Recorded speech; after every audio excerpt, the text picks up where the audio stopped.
이 시간 오늘 우리에게 주신 하나님의 말씀을 함께 읽고 나누도록 하겠습니다. 오늘 우리에게 주신 말씀은 누가복음 14장 1절에서 14절 사이의 말씀인데요.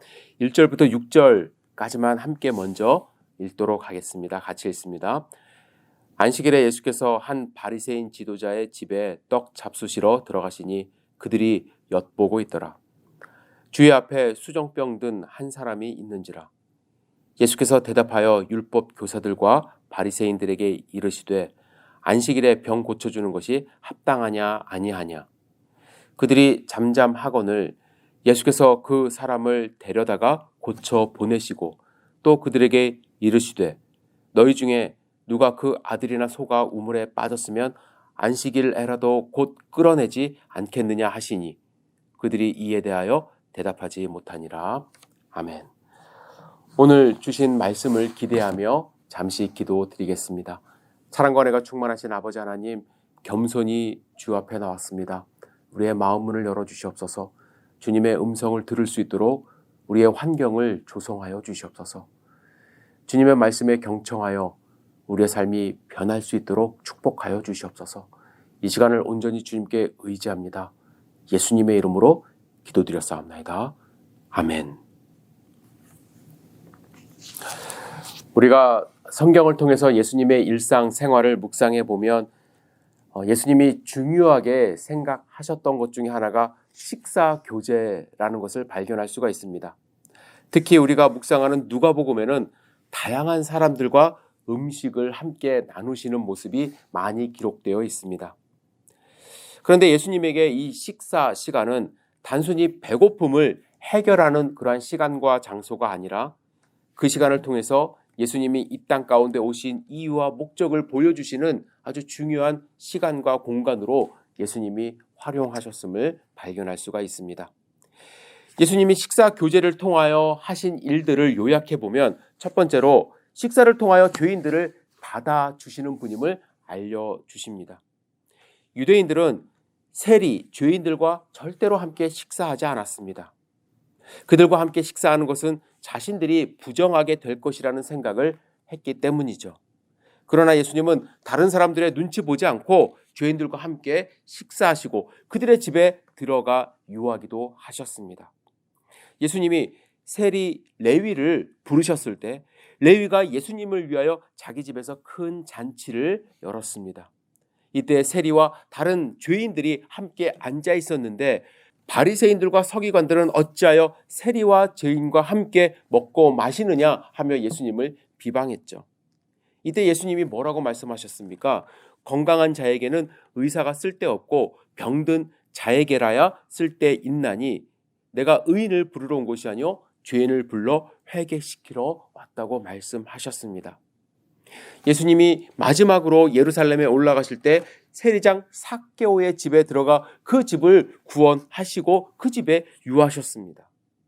예수님은 식사와 이러한 교제 시간을 통해서 이 땅에 오신 목적은 죄인들을 불러 그들과 함께 식사하시며 천국의 모습을 보여주시기 위함이었습니다. 여러분, 천국은 죄인들이 회개하여 들어가는 곳입니다. 따라서 예수님은 죄인들을 초청하시고 그들을 받아주시고 그들을 회개케 하셨습니다. 두 번째로 예수님이 식사 시간에 교제를 통해서 하신 일들을 살펴보면 죄인들을 치유하시고 또한 회복시켜 주셨습니다. 받아주셨을 뿐만 아니라 치유하시고 회복까지 해주셨죠. 예수님이 한 바리새인의 식사 초대를 받으시고 집에 들어가 앉으셨습니다. 그때 초대받지 않은 죄 있는 여인이 예수님께 나와 향유를 발에 부었습니다. 바리새인들은 이 여인이 죄인이라는 것을 알고 있었기 때문에 만약에 예수님이 진짜 선지자였다면 이 여인이 죄인이라는 것을 알았을 텐데 그를 받아들이지 않았을 텐데 라고 생각을 했습니다. 예수님이 이 여인의 정체를 몰랐던 것이 아니죠. 그러나 예수님은 이 순간에 바리새인과의 그 식사보다 이 여인을 치유하고 회복하는 것이 더 중요하다고 생각하셨습니다. 유대인들은 식사 그 자체를 더 중요하게 생각했습니다. 식사를 통해서 사회적인 결속도 다져지고 서로 의중도 알아가고 자기 편인지 아닌지 판단하는 장소로 사용했던 것이죠. 그래서 바리새인들은 이 여인의 등장을 탐탁지 않게 생각했습니다. 그러나 예수님은 그의 많은 죄가 사하여졌도다 말씀하시며 평안히 가라 회복시켜 주셨습니다. 식사의 장소가 죄사함과 치유의 장소가 된 것입니다. 세 번째로 예수님은 식사하시며 교육하셨습니다. 예수님은 제자들과 마지막 만찬을 나누시며 떡과 잔을 함께 드셨습니다. 떡을 가지고 축복하시고 나누고 제자들에게 나눠주셨죠. 예수님은 하나님의 선택받고 축복받은 메시아이지만 떡처럼 십자가에서 깨어지고 우리에게 나눠주신 바 된 분입니다.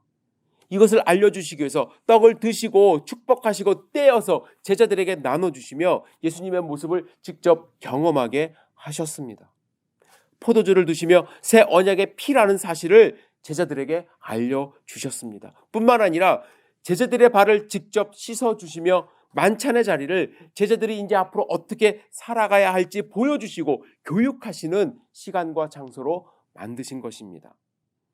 예수님의 식사는 받아들이고 치유하고 교육하는 시간과 장소였습니다. 이 모습은 우리 교회가 본받아야 될 모습이라고 저는 생각을 합니다. 교회는 받아들이는 곳입니다. 의인이라고 생각하는 그 자만한 사람들이 모인 곳이 교회가 아닙니다. 교회는 죄 있는 사람들이 함께 모이는 곳이 바로 교회입니다.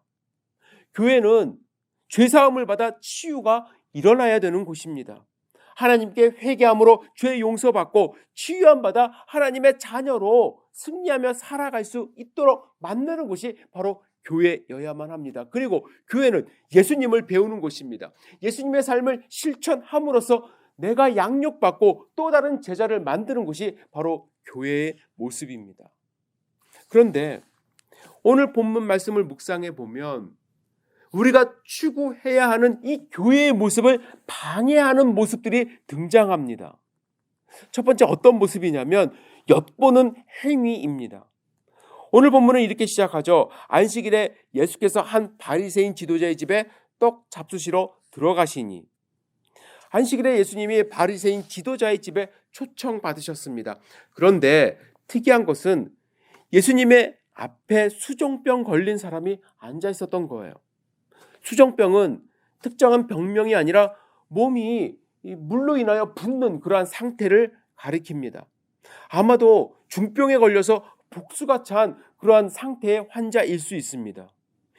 예수님을 초청한 바리새인이 중병 환자를 일부러 예수님 앞에 앉혀놓고 예수님을 시험한 것이라고 생각하지는 않습니다. 어쩌면 이 수종병 환자는 바리새인의 살아가는 가족일 가능성이 많이 있습니다. 식사는 초대받은 사람들만 들어올 수 있었는데 이러한 중병 환자가 정결법과 명예를 중요하게 여기는 바리새인 지도자의 집에 있었다는 것은 지도자의 어떠한 간절함이 있었기 때문이라고 저는 생각을 합니다. 그런데 그 중에는 안식일에 예수님이 과연 어떤 행동을 하는지 엿보는 사람들이 있었다는 거예요. 그들은 예수님과 함께 초청된 율법 교사들과 바리새인들이었습니다. 그들은 식탁에 앉아서 즐겁게 식사를 나누며 교제하는 것이 아니라 예수님이 어떤 행동을 할지 엿보고 있었다는 것이죠. 그들은 예수님이 수종병 걸리는 이 환자를 고쳐주면 안식일에 하지 못할 일을 했다며 꼬투리 잡을 생각이었습니다. 만약에 그를 모른 척하고 그냥 식사만 한다면 정결하지 못한 사람과 식사했다고 또한 꼬투리 잡을 생각이었고, 아픈 사람을 알면서 고치지 않으면 능력과 사랑이 없다고 꼬투리 잡을 생각으로 엿보고 있었던 것입니다. 여하튼 그들은 꼬투리 잡을 생각으로 어떤 행동을 하시든지 그 제목만 받고 트집 잡을 생각을 하고 있었던 것이죠. 여러분, 이런 분위기에서 식사해본 경험이 있으십니까? 제대로 된 식사할 수가 없습니다. 식사는 즐거워야 하고 식사는 풍성해야 되고 식사는 나눔이 있어야 되는데 엿보는 식사는 음식 맛을 느낄 수도 없고 엿보는 식사는 서로 받아들이는 것이나 배척하고자 하는 목적이 있기 때문에 그 식사 자체를 망치는 행위가 될 뿐입니다. 교회 안에 여러분 이런 경우가 간혹 있습니다. 하나님께 나와 하나님을 찬양하고 하나님을 예배하고 하나님이 주시는 말씀을 함께 나누고 즐겁게 식사 교제하는 것이 아니라 멀찍이 앉아서 오늘은 목사가 어떤 설교를 하나 평가하며 엿보는 경우가 있습니다. 오늘은 누가 출석했나 안 했나 엿보는 경우가 있습니다. 오늘은 누가 어떤 말을 하나, 누가 나를 섬기나, 누가 나에게 먼저 인사하나, 이렇게 엿보는 신앙생활을 하기 시작하면 하나님의 자녀들은 리시버가 되어야 되는데, 받아주는 자가 되어야 되는데 어느 순간부터 리젝터가 되는 경우가 많이 있습니다. 예수님은 그들의 마음을 아시고 3절에 이렇게 질문하시죠. 율법 교사들과 바리새인들에게 이르시되 안식일에 병 고쳐주는 것이 합당하냐 아니하냐. 이 질문에 그들이 엿보는 것이 들켜서 그런지 대답을 하지 못해요. 그래서 예수님이 이어서 말씀하십니다. 너희 중에 누가 그 아들이나 소가 우물에 빠졌으면 안식일이라도 곧 끌어내지 않겠느냐. 왜냐하면 그들은 그렇게 하고 있었거든요. 자신의 이익이라면, 자신의 자식이라면 안식일에 소가 우물에 빠질 때 끌어냈다는 얘기예요. 그런데 지금 아픈 사람, 중병에 걸린 사람 고치는 일을 꼬투리 잡고 있는 것입니다. 자신의 행동을 돌아보지 못하고 엿보는 일로 시간 낭비하는 경우가 너무나도 많다는 이야기입니다. 우리는 최소한 엿보지 말았으면 좋겠어요. 예수님처럼 그냥 받아들였으면 좋겠어요. 하나님 앞에서 우리는 다 똑같은 사람들 아닙니까? 우리가 서로가 서로를 받아들이지 않으면 우리가 서로가 서로를 밀어낼 뿐입니다. 서로 받아들이기 위해서 가장 중요한 것은 여러분 국률한 마음을 우리 마음 가운데 갖고 있는 거예요. 하나님의 사랑을 갖고 있어야만 합니다. 여러분 한번 생각해 보세요. 이 시간에 알코올 중독되신 분이나 마약 중독되신 분이 우리 교회 예배에 참석하실 때 여러분은 어떠한 마음으로 그들을 받아들이고 그들을 바라볼지 심각하게 고민해 봐야만 합니다. 우리 마음 가운데 긍휼한 마음이 없으면 피할 수밖에 없어요. 긍휼한 마음이 없으면 거부할 수밖에 없습니다. 긍휼한 마음이 있을 때 하나님의 시선으로 바라보고 그들을 치유하고 회복하기 위해서 함께 기도하고 노력하는 교회가 될 것입니다. 예수님은 이러한 분위기에 식사를 하시면서 그들에게 두 가지 비유를 이어서 말씀하십니다. 이 비유를 보면 교회가 추구해야 되는 참된 모습을 방해하는 또 두 가지 행동을 발견할 수 있는데, 두 번째로 높은 자리에 앉으려고 하는 모습이 이 교회의 모습을 방해합니다. 예수님이 식사하실 때 사람들이 들어오면서 자리를 찾아 앉습니다. 유대인들의 식사 습관 중에 특별한 것은 손님의 자리를 다 배치한다는 거예요. 신약 시대에는 로마의 영향을 받은 식사법이 이제 많이 섞여 있었는데 식탁을 디귿자로 놓는다고 합니다. 그리고 한쪽은 이제 네모나게 하지 않고 한쪽은 비워두어서 종들이 음식을 서빙할 수 있게 했는데, 이 3면의 정중앙에 이제 주인이 앉고 주인의 오른쪽에 가장 중요한 사람이, 그리고 그 다음 중요한 손님이 왼쪽에 앉도록 배치를 했다고 합니다. 그리고 유대인들은 비스듬히 누워서 왼쪽으로 누워서 오른손으로 자유롭게 음식을 먹고 또 교제를 했다고 합니다. 바리새인 지도자의 집에 초청된 사람들은 자신의 자리를 찾아서 높은 곳에 먼저 갔어요. 자신이 당연히 주인하고 친하고 높다고 생각하며 찾아간 것이죠. 예수님은 이들의 모습을 보시면서 비유로 말씀하십니다. 만일 당신들이 혼인 잔치에 청함을 받거든 높은 자리에 가서 앉지 말라고 이야기합니다. 만일 그보다 더 높은 사람이 나타나면 그 자리를 내어주며 창피함을 당할 수 있기 때문이라는 것이죠. 그래서 청함을 받을 때는 오히려 가장 낮은 자리에 앉으라고 말씀하십니다. 그럴 때 주인이 와서 더 높은 자리로 안내하면 모든 사람들 앞에서 영광을 받을 것이라고 말씀하십니다. 이 비유는 신앙생활의 중요한 모습을 말씀하고 계세요. 여러분, 우리는 교회에 높은 자리에 앉기 위하여 오는 것이 아니지 않습니까? 높은 자리에 앉으려는 것은 교회 공동체를 깨트리는 일이에요. 그래서 예수님이 그렇게 하지 말라는 것이죠. 어느 교회에 가면 장로님 석이 높은 곳에 따로 마련되어 있다고 합니다. 어느 교회 가면 정말 특별한 손님들을 위한 VIP석이 따로 있다고 합니다. 주차장도 그렇게 마련되어 있는 곳도 많이 있습니다. 물론 처음 방문하신 분들을 위한 배려도 그렇게 하지만 정말 교회에서 저분은 너무나도 위대하신 분이야 라고 하면서 떠받들어 드리는 그런 분들도 있습니다. 많이 봤습니다.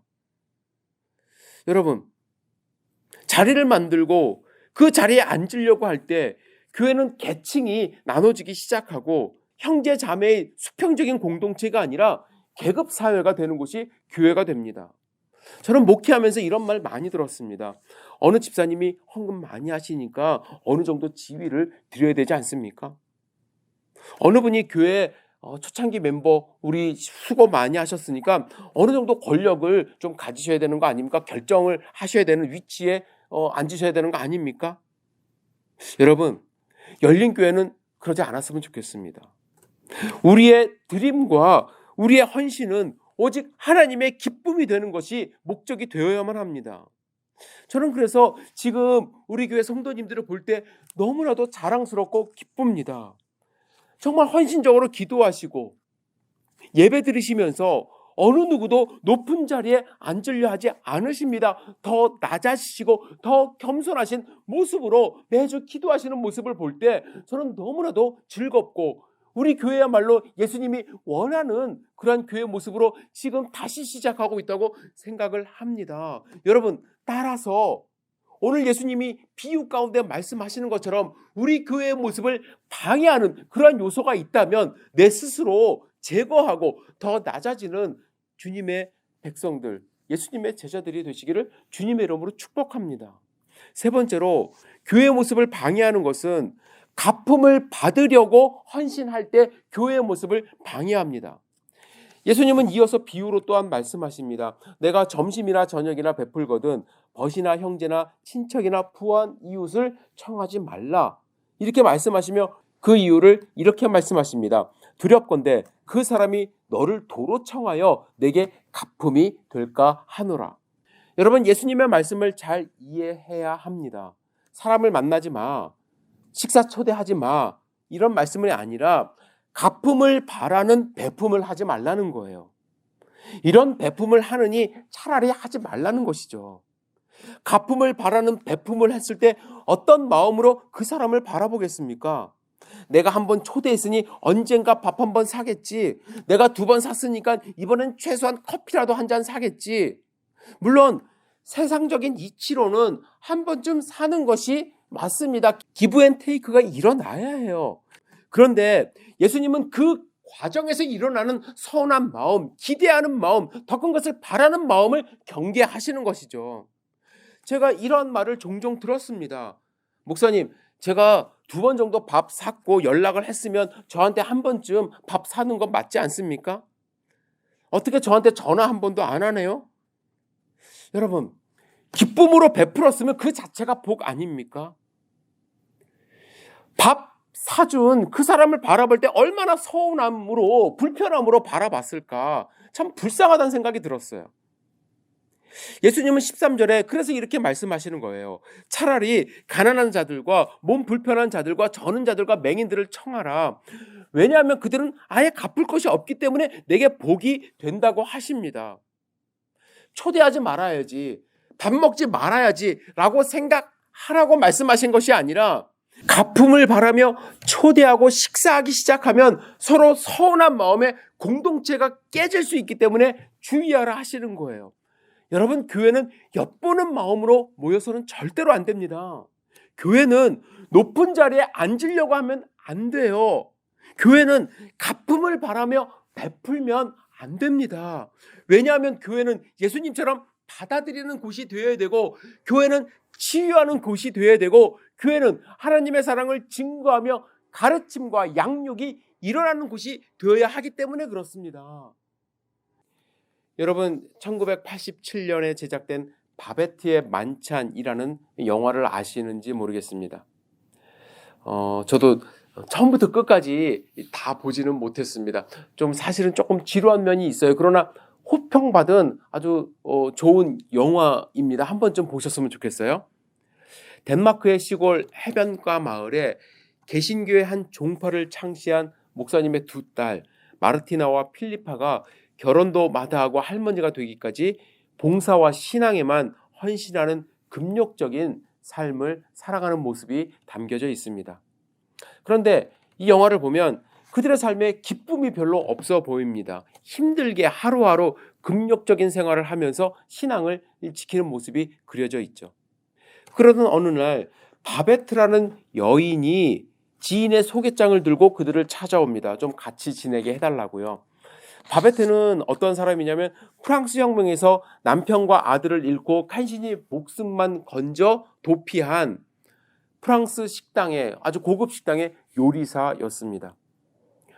그가 자매들의 삶을 보니까 자매들이 먹는 음식은 즐거움이 전혀 없는, 그야말로 이제 목숨만 연명하는 수단에 불과해 보였습니다. 그런 금욕적인 삶을 사는 자매의 가정부로 14년간 함께 지나게 됩니다. 그런데 어느 때부터인지 이 마을이 좀 이상해졌어요. 서로 시기하는 마음이 들기 시작했고 의심하며 해결할 수 없는 갈등과 분쟁이 일어나고 있었습니다. 그들에겐 신앙이 있었지만 서로 믿지 못하고 공동체가 깨어져 갔습니다. 그러던 중에 바베트에게 돈이 생겼어요. 어떻게 생겼냐면 프랑스에서 편지 한 통이 왔는데 과거에 사둔 복권이 당첨되어 1만 프랑이 생긴 것입니다.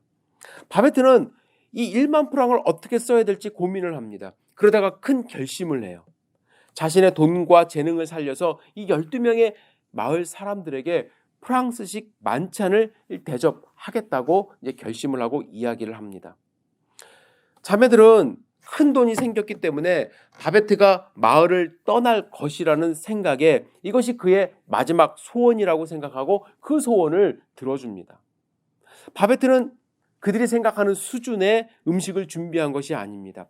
화려한 식기들, 은식기 그리고 도자기로 이루어진 그러한 식기들을 준비했고 또 메추라기, 바닥거북, 온갖 식재료와 와인을 장만하는데 아낌없이 그 돈을 다 쏟아붓습니다. 드디어 만찬이 시작되자 이렇게 사치스러운 음식을 먹으면 지옥불에 던져질 것이라며 이 자매들은 괴로워했습니다. 그리고 마을 주민들에게 시험에 빠지게 해서 시험에 들게 해서 죄송하다 사과까지 합니다. 그래서 이 마을 분들은 식사 중간에 음식에 대한 이야기는 한마디도 하지 않음으로써 이 시험을 이겨내기로 결심하며 만찬장에 참석을 하게 되죠. 그런데 아름다운 음식이 하나씩 나올 때마다 마을 주민들은 조금씩 맛을 보고 그 음식은 그들의 경직된 얼굴을 풀어주기 시작합니다. 입가엔 미소가 번지고 환희와 행복한 모습이 그 만찬장을 뒤엎기 시작합니다. 결국 만찬이 끝나고 바닷가에 모인 마을 사람들은 그동안의 의심, 시기했던 마음, 미워했던 마음이 다 풀어지고 손을 붙잡고 만세를 부르며 할렐루야를 외치는 모습이 나옵니다. 신앙심은 좋았지만 기쁨이 없는 이 마을에 바베트는 그들이 평생 경험하지 못한 맛의 향연과 기쁨 그리고 교제의 즐거움을 선사한 것입니다. 바베트의 반찬은 여러 가지를 시사해요. 저는 이 영화를 통해서 참된 만찬이 가능했던 이유를 생각해 봅니다. 그것은 값비싼 재료 때문만은 아닙니다. 그것은 화려한 식기 때문이 아닙니다. 그것은 바베트의 가품을 바라지 않는 모든 것을 헌신한 헌신 때문에 가능한 것이었습니다. 이 식사에 초대된 장군이 한 명 있습니다. 로렌스 장군이라는 사람인데 이 사람이 이런 이야기를 해요. 프랑스에 있는 엉글레 카페의 수석 요리사에 대한 이야기입니다. 이 수석 요리사는 요리를 일종의 사랑의 행위로 바꾼다 이런 말을 합니다. 그래서 지금 우리가 먹는 이 음식은 그 수석 요리사의 요리에 뒤지지 않는다는 그런 말을 음식을 먹으면서 해요. 그런데 그 앵글레 카페의 수석 요리사가 바로 바베트였던 것입니다. 바베트는 단순히 음식을 만드는 것이 아니라 사랑의 행위로 요리를 한 거예요. 자신의 모든 것을 쏟아붓고 일망프랑을 다 썼습니다. 그리고 사랑의 행위로 그들을 대접하고자 하는 마음으로 요리를 한 것이에요. 사랑을 베푼 것이에요. 높은 곳에 올라가려고 한 것이 아니라, 그들을 엿보려고 한 것이 아니라, 그들에게 갚음을 받으려고 베푼 것이 아니라, 모든 것을 사랑으로 쏟아 부었을 때 그 식사 시간은 받아들임의 장소가 된 것이고 치유와 회복의 시간이 된 것입니다. 서로 축복하는 시간으로 마무리가 된 것입니다. 예수님은 이러한 바베티의 사랑과 헌신이 교회 안에 충만하기를 원하십니다. 빵 한 조각을 나눠 먹어도 서로 위하는 마음으로 축복하고, 물 한 잔을 나눠 마셔도 서로 감사하는 마음으로 낮은 자리를 우리가 찾아간다면 우리 열린교회는 예수님이 원하시고 하나님이 축복하시는 교회로 성장할 것이라고 확신합니다. 사랑하는 성도 여러분, 이 사실을 믿고 예수님의 말씀을 마음 가운데 담고 함께 실천하는 교회 되기를 주님의 이름으로 축복합니다. 기도하시겠습니다. 사랑과 은혜가 충만하신 아버지 하나님, 우리 귀한 열린교회 성도님들 축복하여 주시옵소서. 교회를 이루고자 하는 그 마음 주님께서 받아주시옵시고 참된 교회의 모습으로 성장할 수 있도록 도와주시옵소서. 주님, 서로를 받아들이는 마음, 또 서로를 축복하는 마음, 또 서로를 회복하고자 하는 그 열정으로, 또 주님을 닮고자 하는 그 열정으로 우리 열린교회 세워주시고 주님이 원하시는 모습으로 성장시켜 주시옵소서. 주님께 감사와 영광을 올려드립니다. 예수님의 이름으로 기도드렸사옵나이다. 아멘.